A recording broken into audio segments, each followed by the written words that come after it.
Africa faces a major challenge of dominance as leaders refuse to step down and hold on to power despite time and age failing them.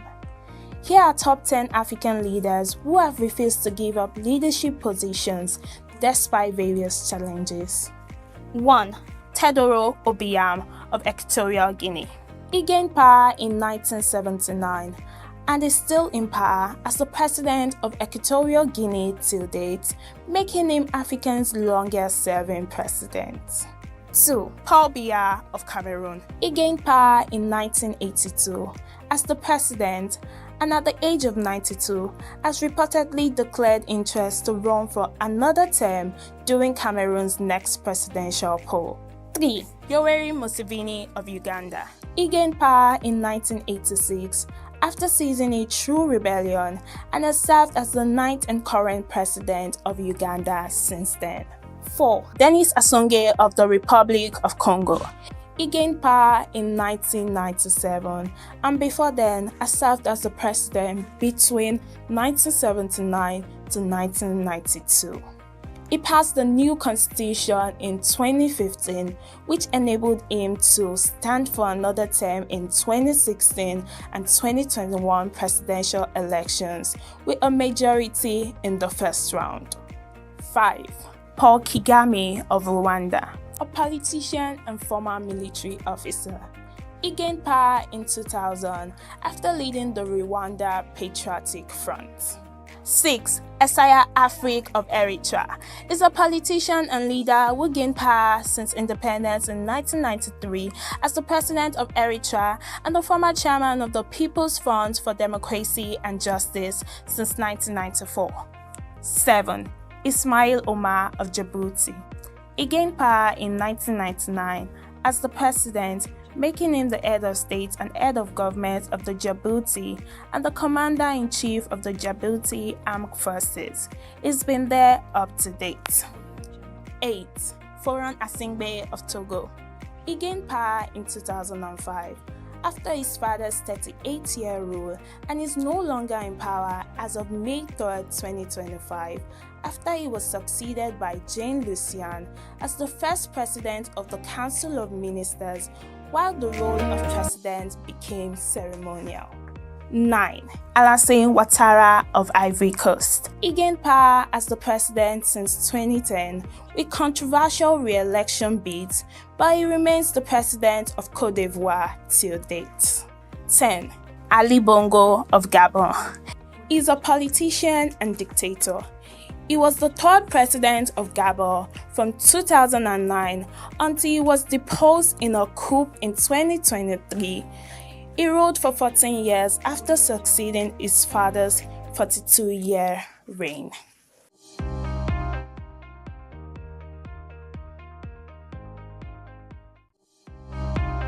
The Nigerian music industry has witnessed a significant shift in popularity and success over the years. Many artists who once dominated the airwaves and commanded large followings have seen their careers decline.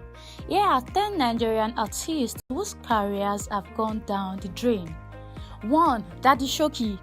Daddy Shoki was a pioneer of the Agbaman style of music. His popularity peaked in the 1990s with hits like Diana. However, his music career has declined significantly since then. 2. Olumentain. Olumentein's hit single Yawuze became a massive success in the late 2000s. However, his subsequent releases failed to match the success of Yawuze, leading to a decline in his music career. 3. Face.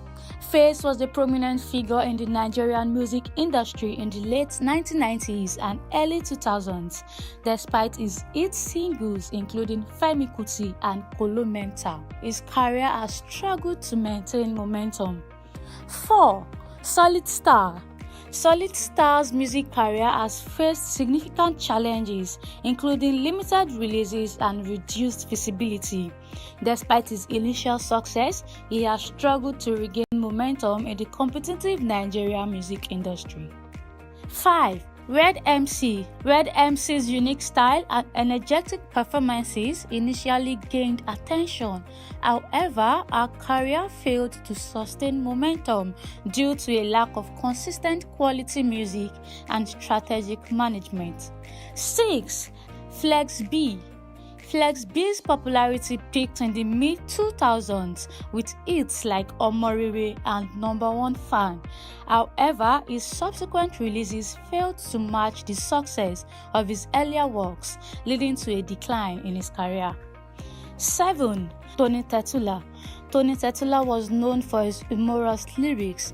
However, his popularity has waned over the years due to a lack of consistent quality content and changing musical trends. 8. Mehdi.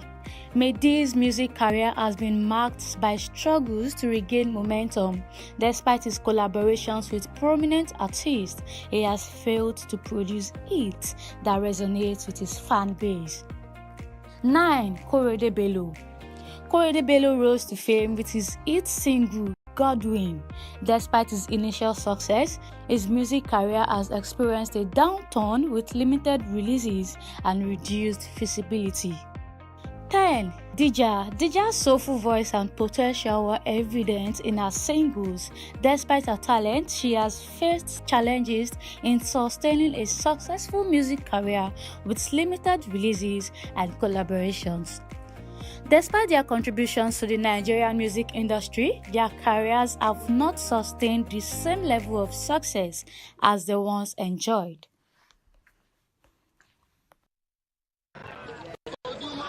Every morning, we wake up to breaking news that breaks something inside us. Another girl gone, another mother wailing, another life violently erased. What used to be rare is now routine. From city corners to quiet towns, girls are being haunted in a society that's slowly normalizing their disappearance. The world scrolls past their faces on social media, their names trending briefly before vanishing into silence. Streets filled with laughter have become corridors of fears. Girls can't walk home safely anymore, not because they did anything wrong, but because being female now feels like a crime. Lured with job offers, attacked by lovers, raped by strangers, or sacrificed in bizarre ritual killings. These girls are caught in a vicious circle that keeps spinning because we keep looking away. Take in your Bongmoron's case. Young, brilliant, simply searching for a job, only to meet her death. Adijat, a LASU graduate, was found dead in her boyfriend's apartment. He's now on the run. Bàbá tó pa ọmọ mi mọ̀ pé bàbá ẹ̀gbọ́n wà pẹ̀lú mi torí mi ò rí bàbá ẹ̀ rí. Mo bá ṣàdúgbò kọ níyàn kan tó wọ white uncle pẹ̀lú jàlábíà. Ẹni yẹn dẹ̀ ṣí ilẹ̀kùn. Ẹni yẹn ṣí ilẹ̀kùn.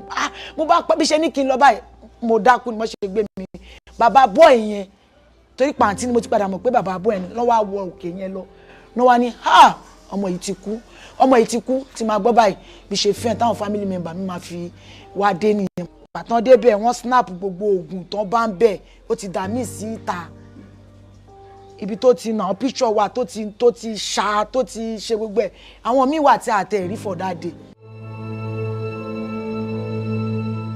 Bamshe boarded a BRT bus and never made it home. Her body was discovered days later. Many more stories stay buried, their voices muted by shame and fear. No place is truly safe, even in religious organizations. And while families cry out, society responds with tired clutches. This is more than a security concern.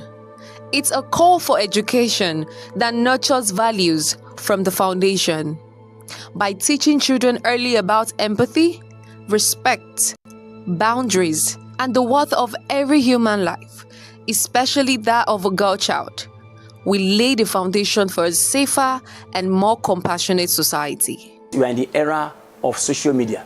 We are in the era of depth of distance, where there is no gap again. Virtually, we are practicing homogeneity, not heterogeneity, because society, the level of exposure of some of these children, some of these words, some of these both sex to media is on the high side. So there are some things that are applicable here, and there are some that are not. But due to their exposure, they don't even know how to curtail, how to control themselves. In fact, they've eroded the culture. What we assume to be moral, they've inculcated, they bought the outside the world way of life, what we call the Western way of life. What about some things we see as a form of respect? They don't see it that way. They do things the way they want to do it, the way what they learn from the media. So it's having a drastic influence. The females are not well respected the way they should. In fact, the world is not helping, because I see it as a systemic even problem, because culture is having influence in it. Economic issue, because the society is not even friendly, and everybody wants to be rich. Some of these girls are used for rituals that they are used by boys or men to make money, and because of the level of also covetousness in the aspect of the girls, is also a diminishing return, is what the boys are using as an advantage. So when you look at it holistically, we will see that even the Nigerian constitution allows it, that there should be equality. Is allowed, but practically, is that what we are experiencing? No. These girls are not random. They were daughters, sisters, students, best friends. Each of them.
Hello there, and glad to have you join us today for the news, reports and updates on Africa News 24 TV. I am Lydia Ajayi. Let's take the highlight first. President Tinubu replied Donald Trump, says accusation not representative of national reality. Nigerians' market assets drop, Naira crashes after Trump's threat. Nigeria reacts to Trump's threat, asks government to take responsibility. And now to the news in details. Nigeria's President Bola Tinubu has responded to threat by the President of the United States, Donald Trump, over genocidal attacks on Christians in Nigeria. The President, Bola Tinubu, describes the claims by Donald Trump as not reflecting the national reality of the country. In a statement he personally signed, Tinubu insists the country strictly upholds the constitutional guarantees of religious liberty. He kicked against Trump's claims of an existential threat to the Nigerian Christian faith. According to Tinubu, religious freedom and tolerance have been a core tenet of our collective identity and shall always remain so. Tinubu underscores his administration's commitment to engage openly with people from various religious leanings. He also expresses the readiness of Nigeria to work with the United States government and other international community to deepen understanding and cooperation to protect communities of all faiths. And in a quick reaction to the threat, Nigerians' dollar bounce has recorded the biggest losses among emerging markets after United States President Donald Trump threatened military action against the country over alleged killings of Christians. Data showed all 10 of the worst-performing emerging market bonds were Nigerian, with the 2,047 notes falling as much as 0.6 cents to 82.26 cents on the dollar.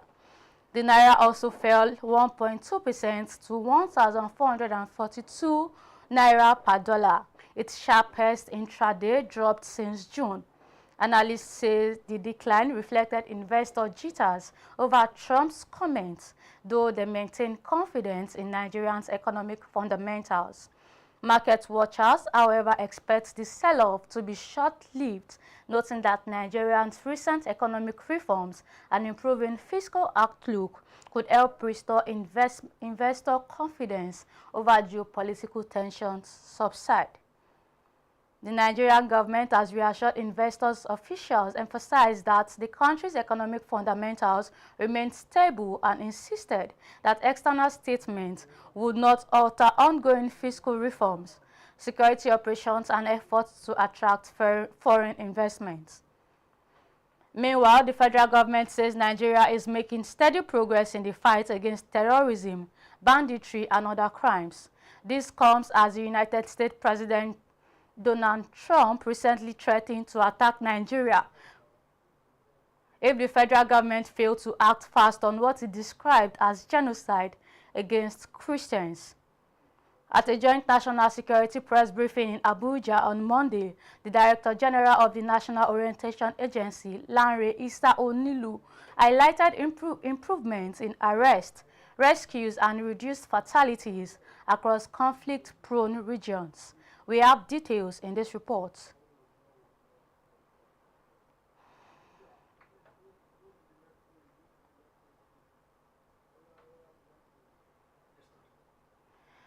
Reactions have been trailing the threat by President Donald Trump of the United States of America.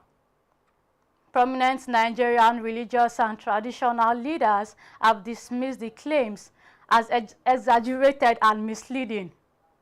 Speaking separately, senior pastor of Guiding Light Assembly, Wale Adefarasin, Archbishop Simeon Borokini of the Anglican Communion, Akure Diocese, and the Oba of Lagos, Rilwan AKIOLU, faulted Trump's remarks and urged for a more balanced understanding of Nigerian security challenges. Pastor Adefarasin said the killings in parts of the country were not new and should not be seen as targeting only Christians, and explained that violence in Nigeria had existed for decades and affects people of different faiths. Archbishop Simeon Borokini also rejected Trump's claim, saying both Christians and Muslims have been victims of insecurity. He urged the government to strengthen efforts to protect all citizens. Also, Oba AKIOLU described Trump's statement as wrong, adding that such comments could create unnecessary tension. He said Nigerian security problems were caused by criminality and poor governance, not religion. The leaders also called on foreign figures to verify information before commenting on Nigerians' internal affairs and urged the government to ensure peace and security across all regions. Meanwhile, more reactions have been trailing that threat by the United States President Donald Trump. Some Nigerians have described that threat as a wake-up call for the leadership of the country to live up to its responsibility of protecting life and properties of Nigerians irrespective of tribe and religious beliefs. In an interview with African News 24 TV, former Army spokesperson Brigadier General Sani Usman wants government to address the factors that fuel attacks and insurgency. On his part, a public affairs commentator, Jide Ojo, dismisses the threat as only a cover-up for the real agenda, which, according to him, may include political and economic undertone. A global diplomatic advocate, Sonny Ofe'e, wants the federal government to seize the occasion to address the security situations in different parts of the country. And over to politics, the leadership crisis within the People's Democratic Party escalated on Monday as two opposing factions publicly clashed over who holds legitimate authority as national chairman. ABDULRAHMAN Mohammed, who announced his assumption of office as acting national chairman, insisted that the move was in line with the party's constitution, declaring the PDP cannot continue under weak and compromised leadership. He said he is stepping in to restore order, discipline, and respect for internal processes. However, loyalists of the suspended chairman, Umar Damagun, swiftly rejected Mohammed's claim to the seat, describing the takeover as illegal and political engineered. A spokesperson from Damagun's camp countered, saying there is no vacancy in the office of the national chairman, describing Mohammed's action as a desperate attack to hijack the party from the back door. The exchange ignited tension as the PDP National Secretariat in Abuja, where supporters of both camps converged, some chanting solidarity songs and others demanding that the party leadership respects the will of legitimate authority. Security operatives were deployed to maintain order as fears mounted that the standoff could erupt into confrontation. Calls for active youth participation and responsible media engagement took center stage at a recent forum on strengthening Nigerians' democracy. Stakeholders expressed concern that despite over 2 decades of uninterrupted democratic rule, issues of governance, leadership, and accountability remain unresolved. They urged young Nigerians to rise beyond political complex and contribute meaningfully to shaping the country's democratic culture. Our next report has details. Speaking at the conference, Adebayo Bodunrin, a journalist, cited historical examples of youthful leadership in Nigeria's early years, such as Mantana Sule, who became Minister of Mines and Power at 27, and Martin Umbu, appointed High Commissioner of Britain at 26, emphasizing that today's youth must aspire to leadership rather than serve as aides to politicians. Mantana Sule was 27-year-old when he became Minister of Mines and Power. 27. Martin Umbu was 26 when he was appointed Nigeria High Commissioner, the first Nigeria High Commissioner to Britain. 26. So, and that is the reason why youth of today must not allow themselves to become carrying bags for those who are projecting themselves as our leaders. While acknowledging improvements in the Electoral Act, the Executive Director of Kimpact, Bukola Idowu, noted that the elections naturally come with disagreements that require fair adjudication. However, he expressed concern that it has become increasingly difficult to separate the judiciary from the electoral process, as courts now often determine the final outcome of elections. Anything that is competition, that is bound to be disagreement. So somebody must adjudicate.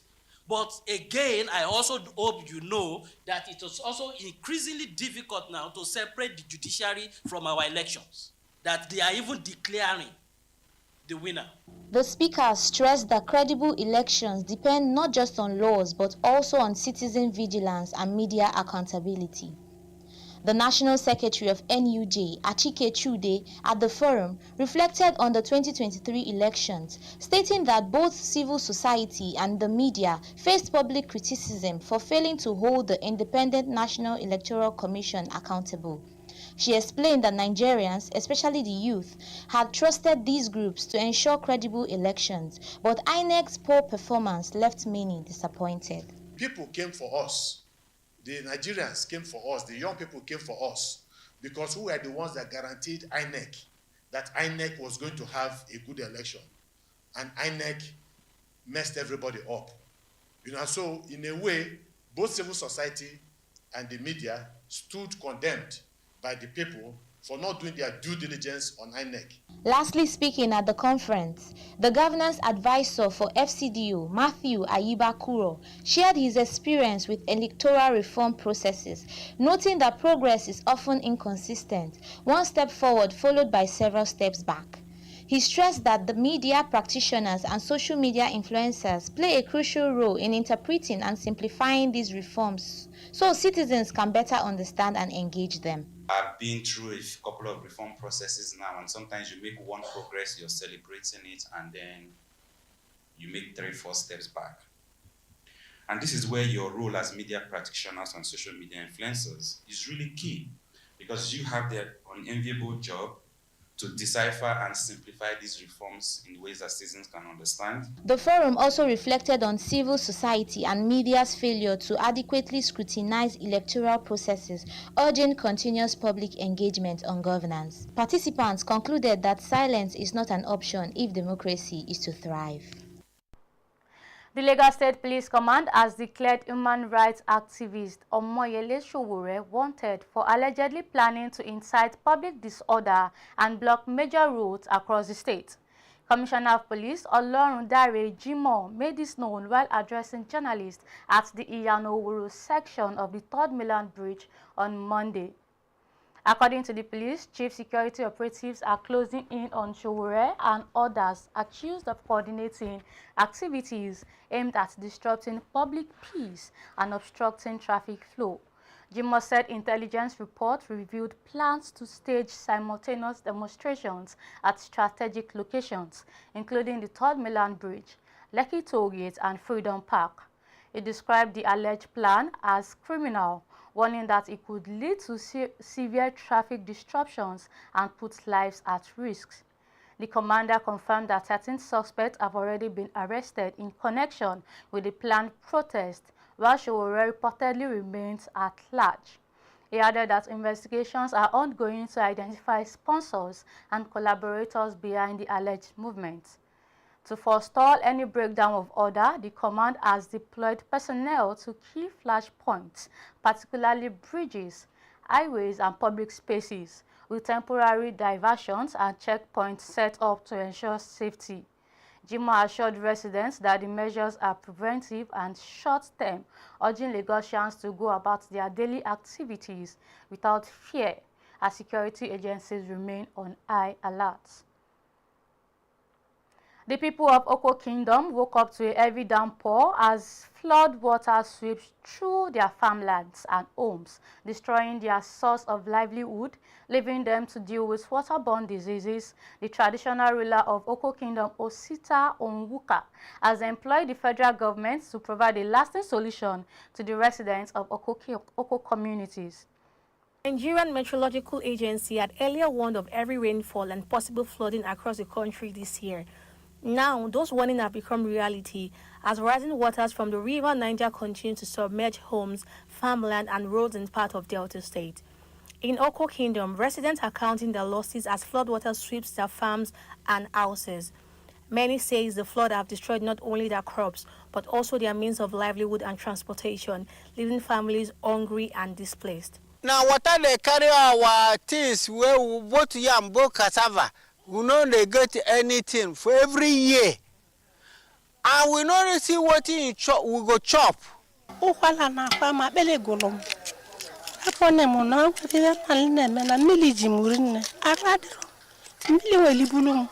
just plant. The flood, they disturb us. Health workers in the area warned that the disaster has triggered a rise in waterborne disease, with report of child death linked to delayed access to health care due to flooded routes. A lot of them have complained of this typhoid, malaria, and even cholera. Just a couple of a week, a young man just called, and before I could come to this place, the child just passed on.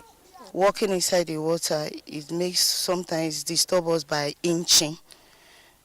So when they come here, we'll place them on drawers that will stop the inching. The traditional ruler of Oko Kingdom, His Royal Majesty Osita Onwuka, says the recurring disaster is caused by undredged river Niger. He laments that the flood have left communities in hardship and forced many residents to flee their homes every year.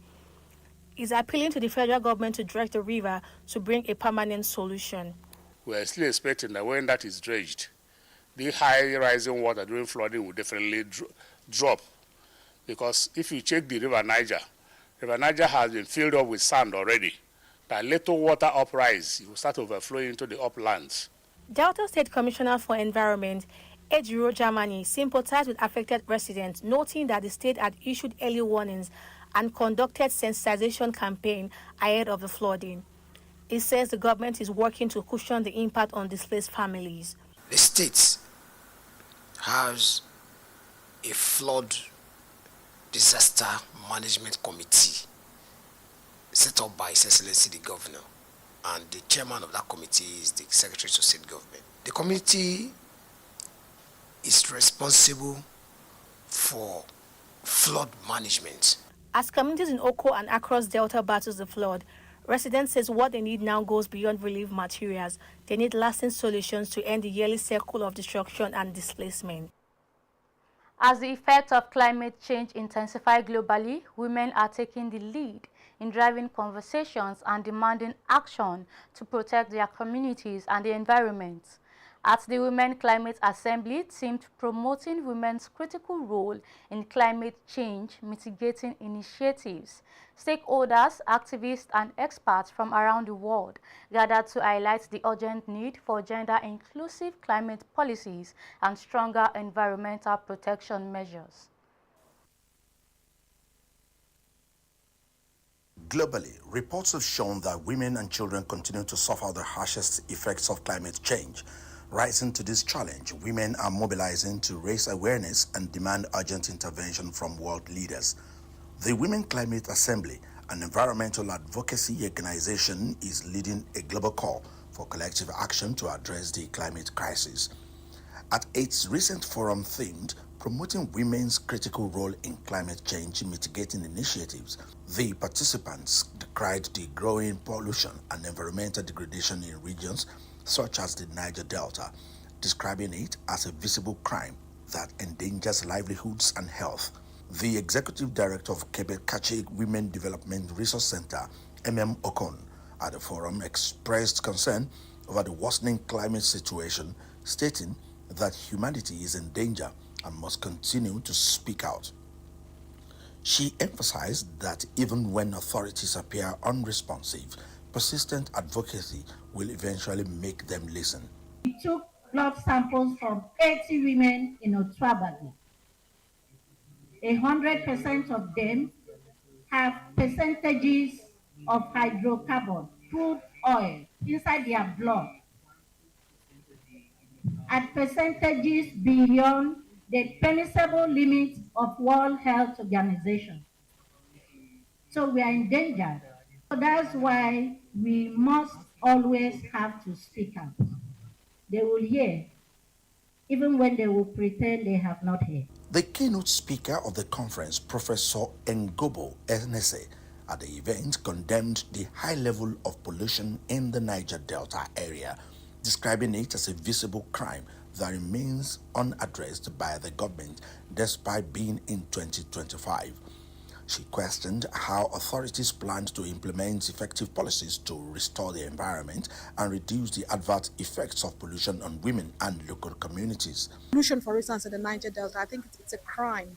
It's a crime that we are where we are in 2025 with the level of pollution that we have in the Niger Delta, and that as a government we have been unable to address that.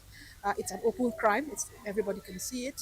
So how do we address that? How do we ensure that we put the policies in place to remediate the environment so that we address the impacts on women? Also speaking at the event, Professor Donley Patricia, an advocate for development and gender, noted that women produce over 50% of the world's food and are vital to conservation and community resilience.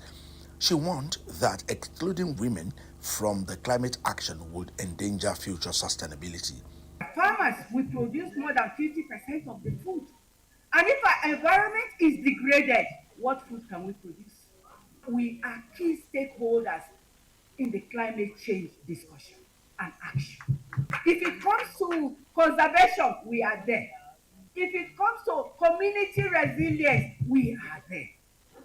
So any government that excludes women in climate action holds itself accountable to the peril that they will face in the future. They warned that excluding women from climate action will have their future consequences. Carolina de Moura, leader of the Brazilian delegation, criticized the current global energy transition, describing it as a new form of colonialism driven by patriarchy and racism.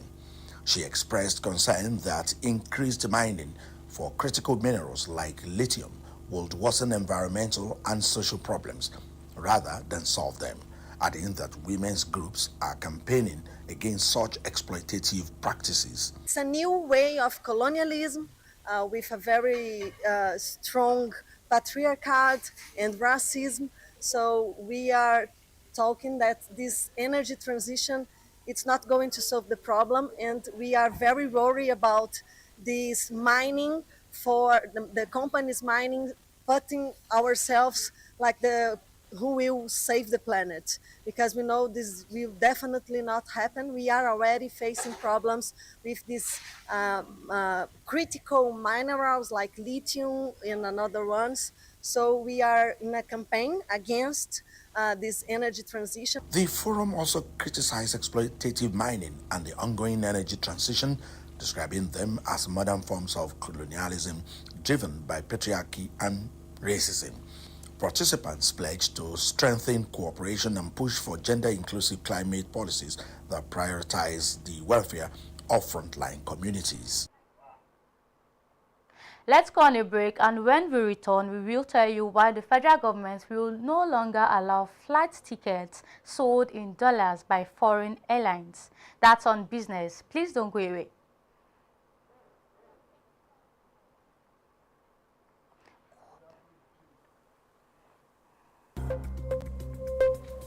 Thank you, Lydia. Welcome to Business News. The federal government is set to end the sale of flight tickets in dollars by foreign airlines operating in Nigeria, according to the president of the National Association of Nigerian Travel Agency, Yinka Folami.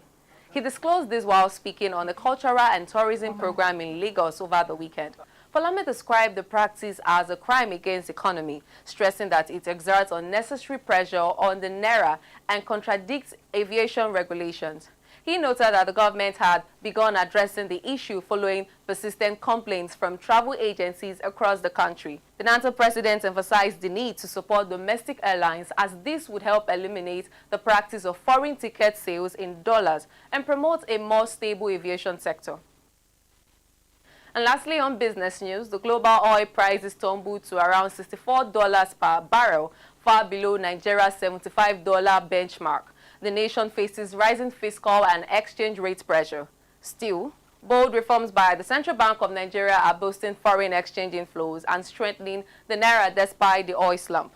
CBN Governor Olayemi Kaduso said the Apex Bank strategy focuses on rebuilding reserves, promoting non-oil exports, encouraging diaspora remittances, and strengthening local production to reduce dependence on crude oil revenue. The reforms have lifted Nigeria's external reserves to $43.4 billion, marking a 6-year high and improving import cover from 7 to 11 months.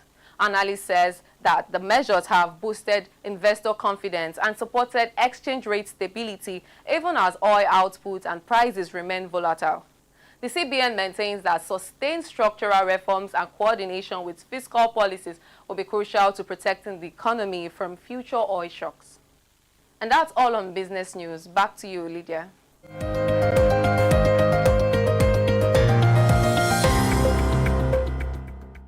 Praise Adeleke. And on the foreign scene, Tanzania has been thrown into tension after President Samia Suluhu Hassan was declared winner of the country's recent presidential election with a staggering 98% of the votes.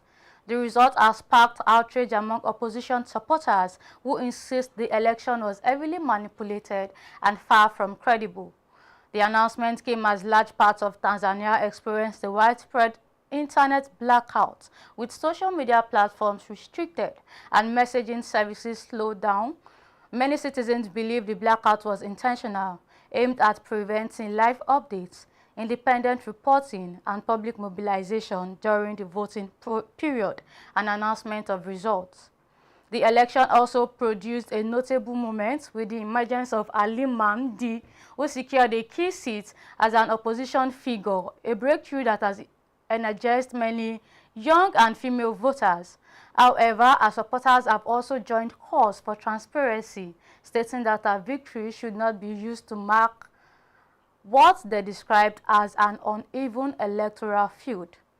Protests have since broken out in Diaz, Salam, Arusha, Mwanza, and several other cities, with demonstrators demanding a review of the vote and calling on the Electoral Commission to explain how the ruling party achieved such a near-total victory. Security forces have been deployed across major streets, with reports of clashes in some areas.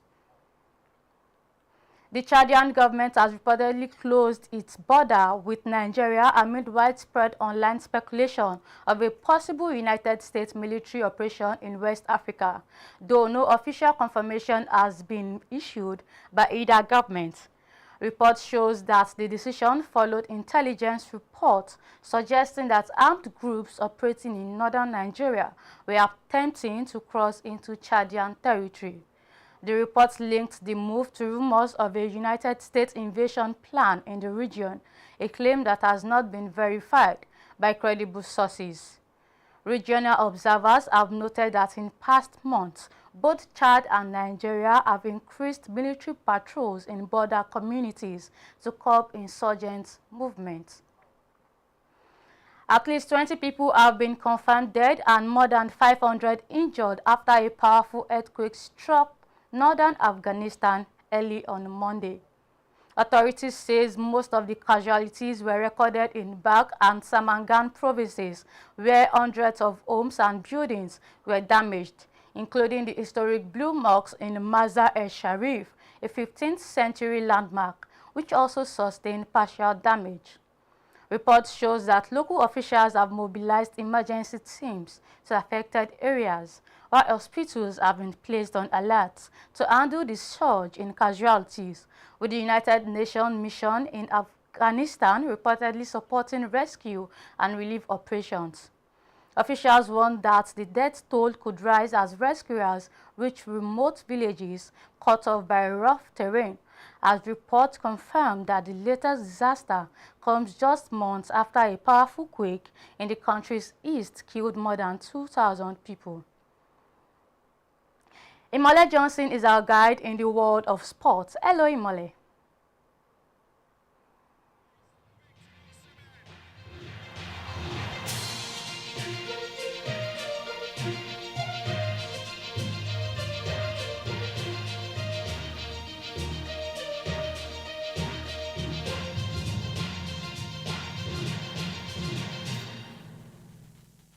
Thank you and welcome to Sports. I am Imole Johnson. Nigeria is making its second appearance at the 2025 World Sambo Championship, scheduled for November 7th and 9th in Bishkek, Kyrgyzstan. The Nigerian contingent comprises 3 athletes: Fatai Balogun, competing in the men's 88-kilogram combat Sambo category; Samuel Kekere, who made history in 2024 as the first African to compete in the 64-kilogram blind Sambo; and debutant Sodiq Ajibade, who will contest the men 98-kilogram blind Sambo and is aiming for a podium finish. The event is organized by the Federation Internationale de Sambo and features sports, combat, and blind Sambo disciplines. The Nigerian team acknowledges the support from the National Association's officials in facilitating their participation. And on to our last story, Nigerian para-badminton star Eniola Bolaji secured a silver medal in the women's single SL3 category at the 2025 Indonesia Para-Badminton International. The 20-year-old ranked world number 2 reached her 6th final of the year but was forced to retire from the match when trailing 20-16 in the first set due to injury. Due to some unforeseen circumstances, I had to retire. It wasn't an easy decision, but sometimes our body reminds us that we are only human, Bolaji posted. Despite the setback, the medal adds to our growing list of achievements and reinforces our status as one of Africa's leading para-badminton athletes. And that's it on sports.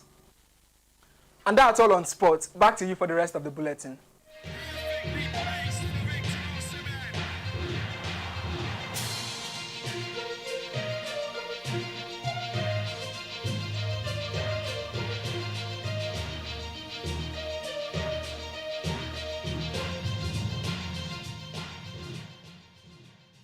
Thank you, Imole. We go over to our entertainment desk where Fawaz Akoshile is standing. Fawaz, over to you. Who's still putting Fawaz?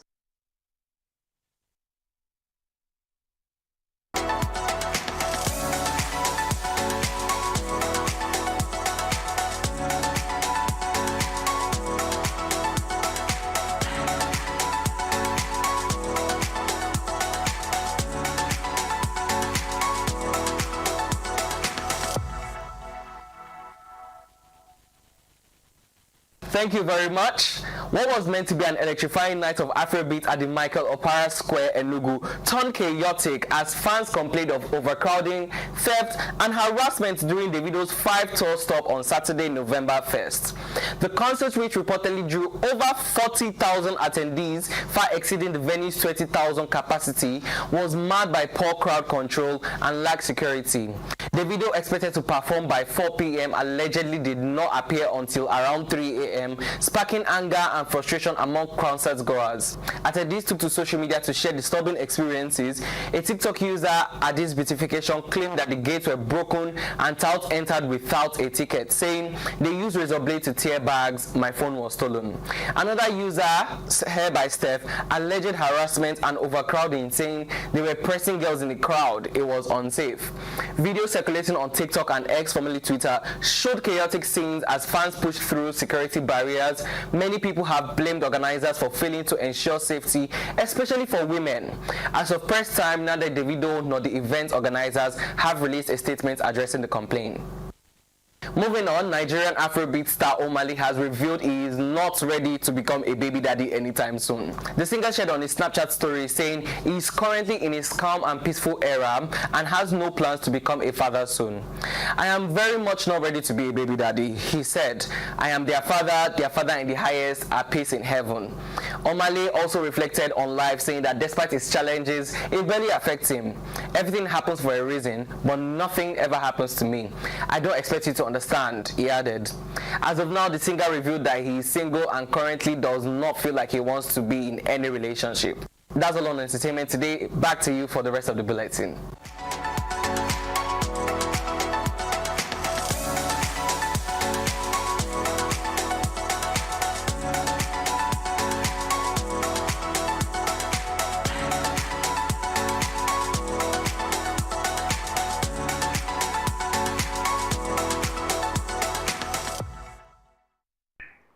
Thank you, Fawaz. That's where we draw the curtain on this bulletin. Thanks for tuning in to Africa News 24 TV.